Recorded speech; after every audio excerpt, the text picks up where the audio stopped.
नमस्कार दोस्तों, आज हम एक ऐसे रहस्य की बात करने जा रहे हैं जो सदैव मानव जाति के लिए एक जिज्ञासा और अद्भुत चमत्कार बना रहा है। हम बात कर रहे हैं कैलाश पर्वत की, जो भगवान शिव का निवास स्थल माना जाता है। कैलाश पर्वत हिमालय की ऊंचाइयों में स्थित है और ये केवल एक पहाड़ नहीं बल्कि आध्यात्मिक ऊर्जा का केंद्र माना जाता है। लेकिन सवाल ये है, आखिर ऐसा क्या है कैलाश पर्वत में कि दुनिया भर के लोग इसे दिव्य और रहस्यमय मानते हैं? क्या ये सिर्फ एक प्राकृतिक चमत्कार है या इसके पीछे सच में महादेव का अनंत धम छिपा है? और सबसे बड़ी बात, आज तक कोई भी इंसान कैलाश पर्वत पर चढ़ क्यों नहीं पाया?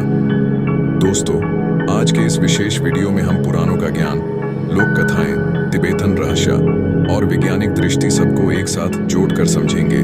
कैलाश पर्वत का असली रहस्य क्या है? हर हर महादेव। पौराणिक वर्णन, मैथोलॉजिकल बैकग्राउंड। कैलाश पर्वत का जिक्र हम सब ने सुना है, लेकिन इसका प्रमाण हमें हिंदू धर्म ग्रंथों, बुद्धिस्ट ग्रंथों और जैन धर्म के इतिहास में भी मिलता है। शिव पुराण और स्कंदा पुराण में कहा गया है कि कैलाश ही भगवान शिव और मां पार्वती का अनंत धाम है। यहाँ शिव जी अव्यक्त रूप में स्थित होते हैं, जो प्रत्यक्ष तो नहीं दिखते, लेकिन उनकी ऊर्जा और शक्ति सदैव यहाँ विराजमान रहती है। रामायण में भी इसका उल्लेख मिलता है। जब रावण ने शिवलिंग उठाने की कोशिश की थी, उस समय शिव जी ने उस पर्वत के माध्यम से अपनी शक्ति दिखाई थी। महाभारत के वन पर्व में पांडवों ने कैलाश का दर्शन किया था। वहां उन्होंने तपस्या की और महादेव का आशीर्वाद प्राप्त किया। जैन धर्म में भी कैलाश का बहुत बड़ा महत्व है। जैन धर्मी इसे अष्टपाद पर्वत कहते हैं और यहाँ पहले तीर्थंकर ऋषभदेव ने मोक्ष प्राप्त किया था।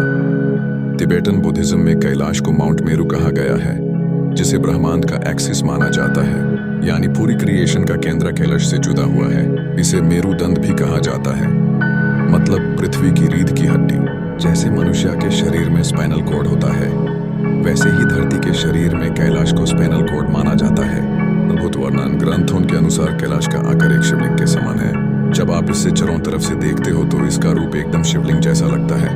ऊपर से इसका शिखर सदैव बर्फ से ढका रहता है, जो महादेव की जातों में बहने वाली गंगा का प्रतीक है। भक्तों का कहना है कि कैलाश के चारों तरफ एक दिव्य चक्र घूमता रहता है। कहा जाता है कि इस पर्वत के 4 मुख हैं। पूर्व मुख से दिखते हैं स्वर्ग के द्वार, पश्चिम मुख से प्रलय का रहस्य, उत्तर मुख से अमर जीवन का रहस्य और दक्षिण मुख से मोक्षा का मार्ग। ये 4 मुख महादेव के चरण रूप सड्योजात, वामदेव, अघोर और तत्पुरुष का प्रतीक है।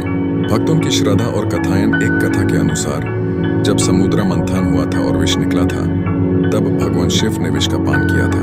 विष पीने के बाद उनकी देह नीला पड़ गया और उन्हें नीलकंठ कहा गया। उस समय शिव जी कैलाश पर्वत पर बैठ गए और तपस्या करने लगे। तब से कैलाश को अमृत और विष दोनों का समांतुलन स्थान माना जाता है। एक और कथा है कि जब भगवान शिव और मां पार्वती विवाह के बाद कैलाश आए, तब देवता, ऋषि और गंधर्व सबने कैलाश को दिव्य ऊर्जा से भर दिया। तब से स्थल पर अनंत शांति बनी हुई है। तिब्बतन लोक कथाओं में कहा जाता है कि कैलाश के चारों तरफ जो मानसरोवर और रक्षा स्थल झील है, वो शिव और शक्ति के प्रेम और क्रोध का प्रतीक है।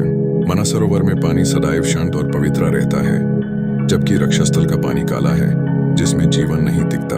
ये दोनों झील हमें ये सिखाती हैं कि महादेव दोनों ही रूप में है, शांत और क्रोध स्वरूप। आज तक का रहस्य। दोस्तों, इतने सारे ग्रंथों और कथाओं के बावजूद एक बात सबसे बड़ी है, कैलाश पर्वत पर आज तक कोई भी इंसान चढ़ नहीं पाया। कहा जाता है कि जब भी किसी ने कोशिश की, या तो उसका पता ही नहीं चला या वापस आने के बाद उसने कुछ ही दिन में अपनी प्राण त्याग दिए। तिब्बत के लोग मानते हैं कि ये महादेव की मर्यादा है, कोई भी इंसान उनके अनंत धाम तक नहीं पहुंच सकता। इसीलिए कैलाश सिर्फ दूर से ही देखा जाता है और लोग उसके चरण स्पर्श करने के बजाय परिक्रमा करते हैं। कैलाश की परिक्रमा 22 किलोमीटर की है, जिसे लोग 3 दिन में पूरा करते हैं। मान बिलीफ है कि इस परिक्रमा को करने से जन्मों जन्मों के पाप मिट जाते हैं और मोक्ष का मार्ग प्राप्त होता है। Part 1 ending, transition to next part. तो दोस्तों, यह था कैलाश पर्वत का पौराणिक और धार्मिक महत्व। ग्रंथों में इसका वर्णन केवल एक पर्वत के रूप में नहीं, बल्कि महादेव के अनंत धाम के रूप में किया गया है। अगले हिस्सा में हम देखेंगे कैलाश पर्वत से जुड़े हुए वैज्ञानिक रहस्य और मॉडर्न मिस्ट्रीज। क्या साइंटिस्ट इसे सिर्फ एक नेचुरल माउंटेन कहते हैं, या फिर वो भी मान गए हैं कि यह स्थान एक अनंत रहस्य है? हर हर महादेव।